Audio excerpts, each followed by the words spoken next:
Hi, I'm Ari, I'm the Oak Witch, and today's video is going to be a bookshelf tour.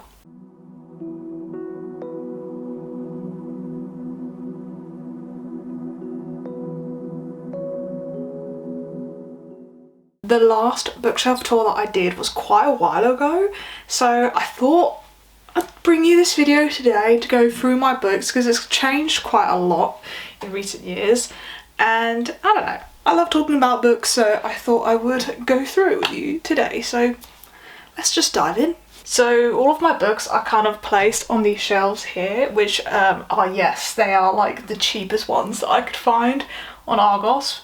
But they work, they're holding them up for now, touch wood, but they're sort of here, and I've got some other books which are more kind of like non-witchcraft, paganism related fiction or fiction books, so I'm not gonna bother going through those. So today's all about the witchy books, and I'm gonna just like be peering on and off camera. So up here is where I've just got like spell books and symbology stuff, and I've just got a couple copies of this fantastic book which you guys should all purchase and pre-order now. Thank you. Just bringing you guys in a little bit. This shelf is kind of like witchcraft, folk magic traditions, I guess. So it starts off with like some inclusive witchcraft books to Wicca, and then there's some just general witchcraft, like Witchcraft 101s, and then these are all different magical traditions. So a lot of these are Conjure Self-Publishing books. Hoodoo, we have some Espiritismo and Santeria Puerto Rican magic, and we have Mexican magic. So, and then coming up here we have like, this is like Appalachian magic, Southern Conjure, and then these are just like North American folk magic books. And this book, which I'm excited to read, which I haven't read yet, and then some like random pagan books here. So that's sort of this shelf, just highlighting some favourites. Modern Craft by Claire Askew and Alice Tarbuck. Well, this is like a compilation sort of book, so there's a bunch of essays in here. I love this book. I think this is a really important book that everyone should read. Talks a lot about like diversity, inclusivity, just very, very fab. You should definitely read that. This one I think is quite cool. So this is a Capelban release, and for anyone who doesn't know, Capelban Publishing was a publisher in the UK, and they were very, very popular, and I don't know the exact reason why it disbanded, but it did, and all of the books obviously now are out of print and are quite rare, hard to find, and yeah, now all the prices are really hiked up online. If you go on 8 books, you'll see some of these like Capelban books go for like hundreds, and some of them are really, really interesting. So I saw this one, the Pickingill Papers, The Origin of Gardnerian Craft. So this is written by W.E. Liddell and Michael Howard. So Michael Howard, maybe you'd recognise a bit more. I've spoken about him as an author on this channel before. And this book essentially goes through the life, I guess, of George Pickingill, which is said to be a cunning man in Essex. I haven't read it yet, but I flicked through it, and it just talks about the origins of Gardnerian Wicca and the perhaps link to George Pickingill. So yeah, it's very, very interesting, and I'm very excited to dive more into it.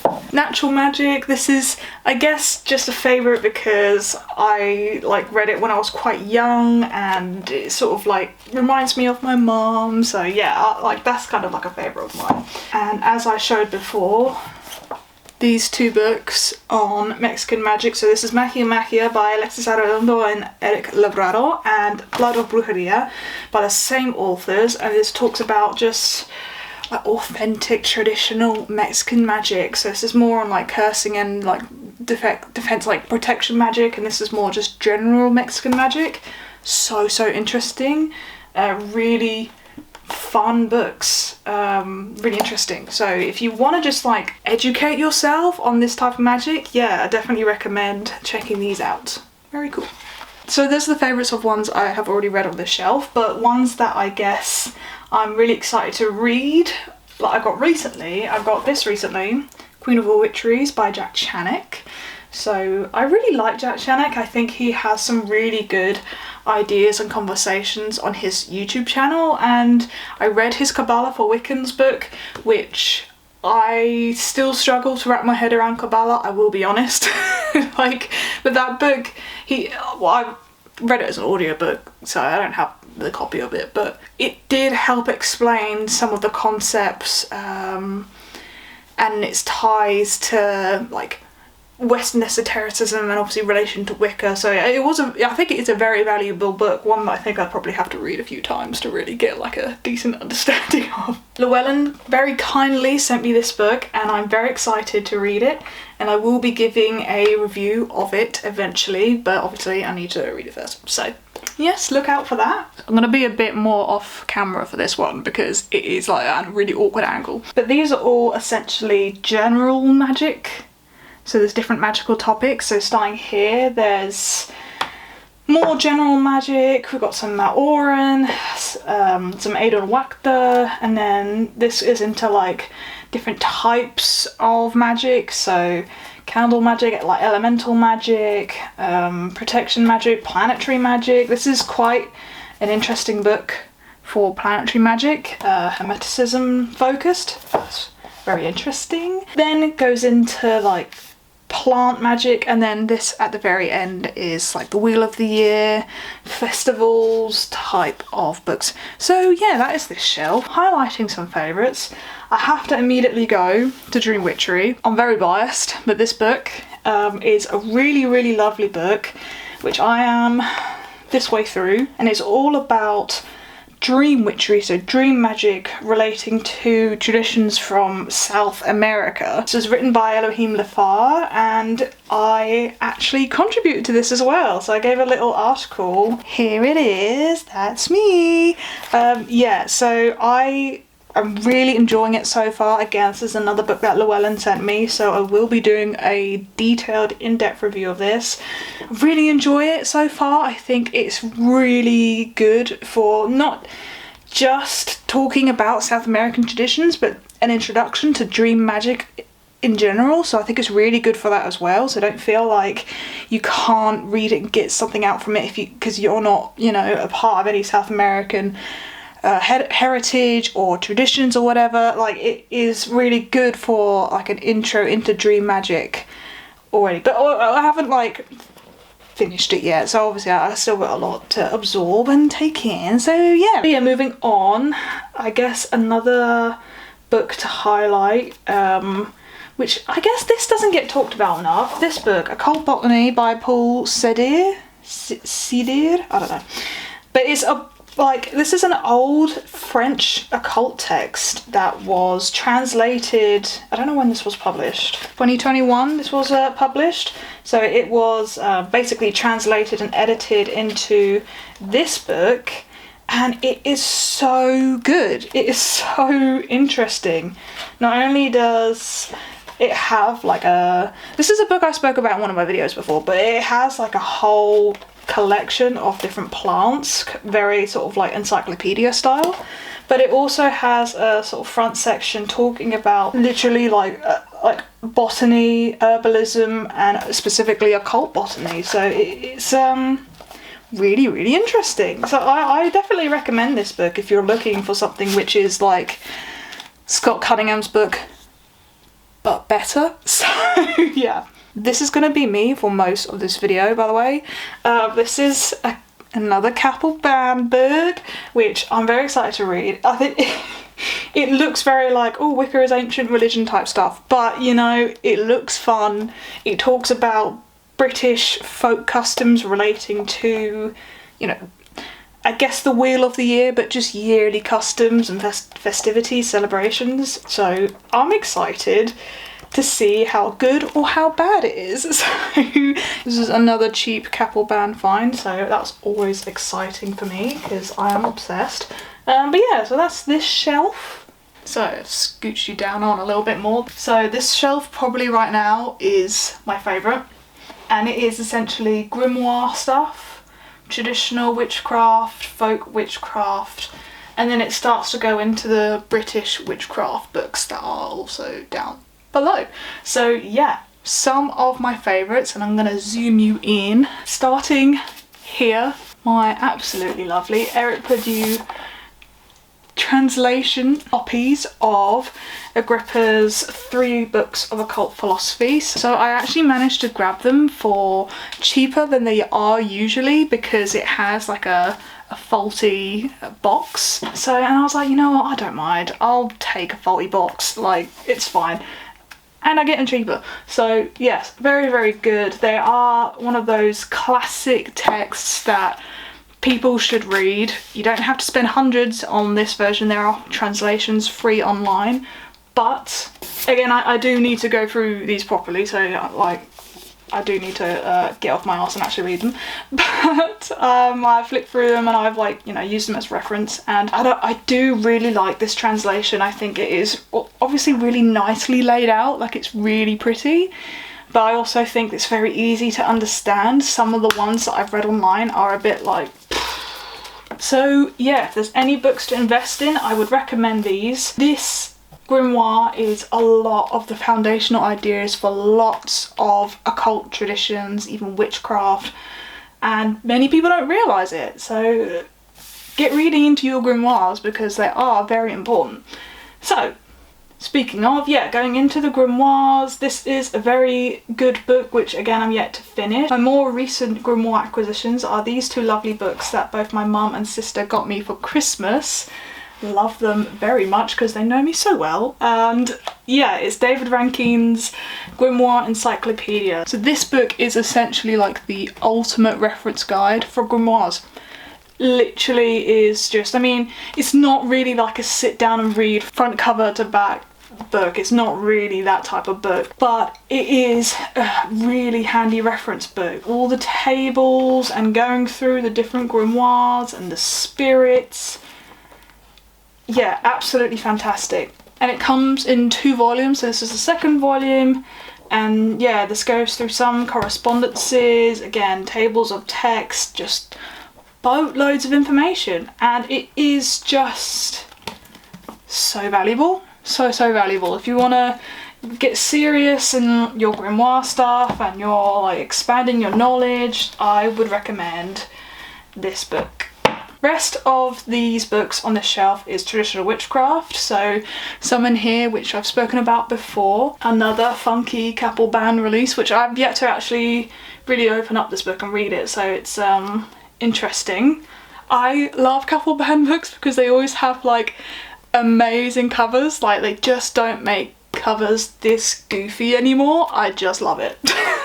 I actually found this book, again, really cheap on Vinted, and it is a Mandrake of Oxford release. I really like Mandrake's books that they publish. This is a traditional witchcraft book, and I think is of the kind of Tubal Cain tradition, so yes, very interested. I want to read more about that, and my mum passed these on to me and I'm very excited to read them because I've always been really interested in Shani Oates's books, and I don't know, like I just think it would be interesting to read more about different traditions of traditional witchcraft, especially since a lot of them have been inspired by British like folk witchcraft and folk magic, folk traditions and stuff, especially Andrew Chumbley's tradition, where a lot of it is taken from like East Anglia, which is where I'm from. So yeah, I'm very interested in reading more about traditional witchcraft, even if I don't necessarily vibe with it 100%.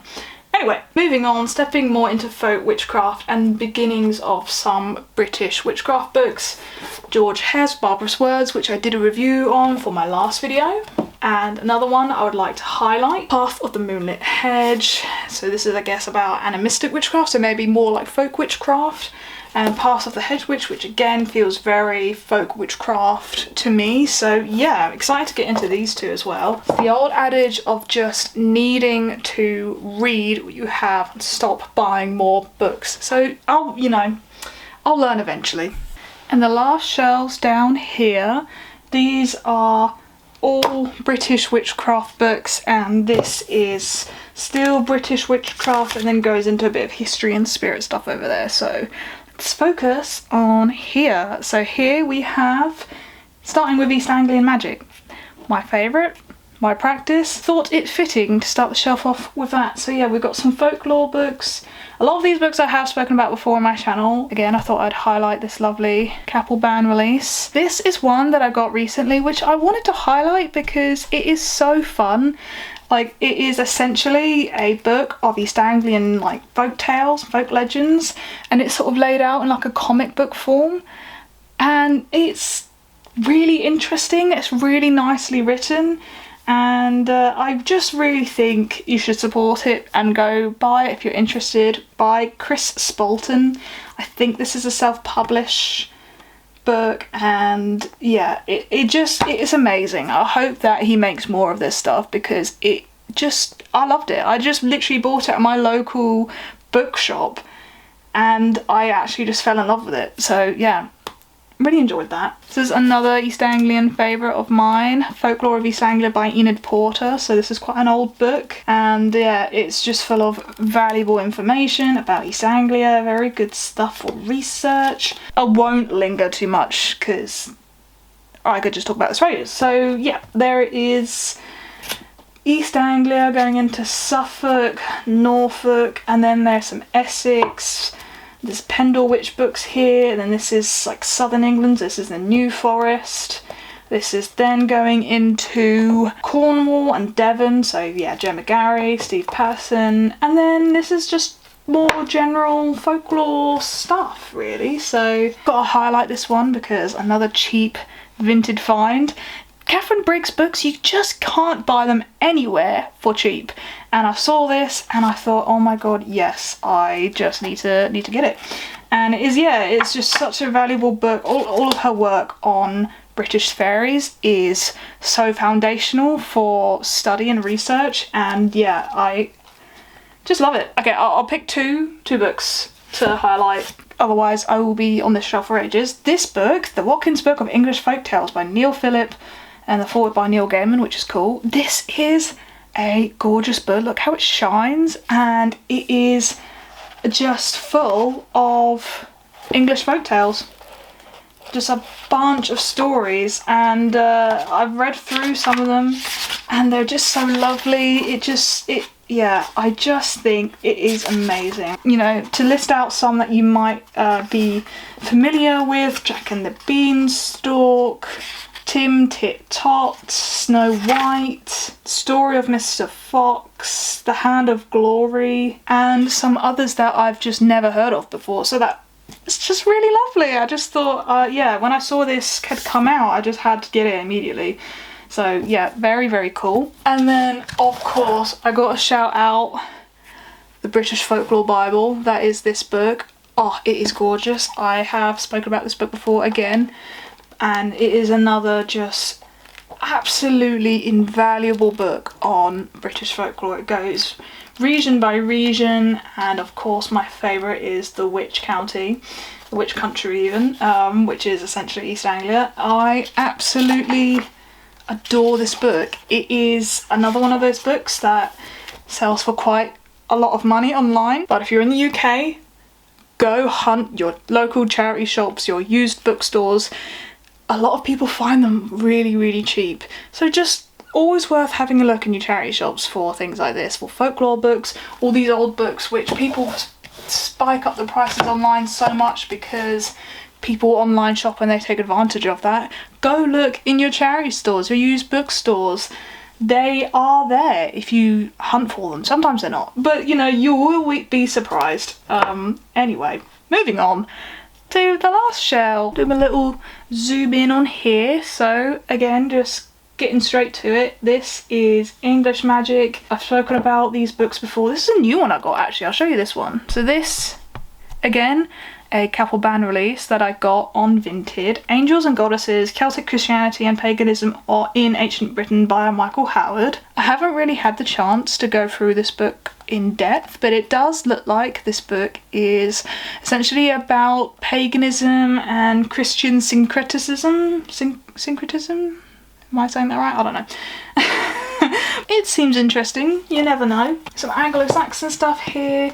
This book, which is like the English Folk Magic Bible, so yes, I've spoken about it before. If you want one book on English Folk Magic, that is a bit more academic but has like endless amounts of information in, this is your book. But it also looks like this, and it's quite hard to read, so it is very good though. Yeah, and then moving on, just British history. This is actually a grimoire book, but general magic history. And yeah, I actually want to highlight this book as well. I'm terrible. This is another Kaffel book on Herne the Hunter, which I thought was cool. Just goes through Herne the Hunter as a figure, the sort of lore behind him, and maybe quite similar to this book in style, which does talk about this idea of a horned god, a horned deity figure that appears, you know, Cernunnos, Herne the Hunter, Pan. So yeah, I find that topic very interesting, and I couldn't resist. Again, look at the absolutely amazingly goofy cover. It's just amazing. But yeah. And then yeah, this is just going on to spirits. So shout out to these Pagan Pauls books. So Pagan Pauls, God and Goddesses of Wales, God and Goddesses of England, God and Goddesses of Ireland. They pair together really nicely, and yeah, very great authors as well, so shout out to them. Got some Hecate books, Temple of Hecate by Tara Sanchez, Hecate Liminal Rites. This is a fantastic book if you want a book on Hecate, just understanding her as a goddess, her epithets, her symbology, her depictions. Great book, just fantastic, definitely worth getting this one. And this one is really lovely, but this is like a collection of essays relating to the goddess, people working with her, experiences with the goddess. Really insightful, but if I had to pick a book, if you wanted to get into Hecate, I would recommend this one for sure. And I might be doing a Hecate video, maybe, at some point, so what an awful angle, sorry. Anyway, I might be doing a Hecate video eventually. Let me know below if you'd want that, and that can give me an insight into whether or not you guys actually want it. So yeah. And that's essentially it. Those are my books. There are a few, like I've just noticed here that there's some like divination books, but most of my main books are the ones I showed you. And yeah, there's actually quite a lot of books that I sold when I moved last year. Books that I just didn't think were really good, and there's some that I've not shown for reasons. And there's just other books that I sold that aren't on my shelf anymore because they're just not good. Yeah. So for any keen viewer who's seen my previous video and now has noticed that some books aren't there, now you know why. So yes, books. I love books. Are there any on my shelf that you've had and you've read? Let me know what you thought of it. Let's talk about some books. Thank you so much for watching. Thank you to my channel members whose names will be listed in a minute. I really appreciate you, but I really appreciate everyone who watches. And if you got to the end again, let me know, because I appreciate you very, very much. Thank you very much for watching, and I will see you in the next one. Bye.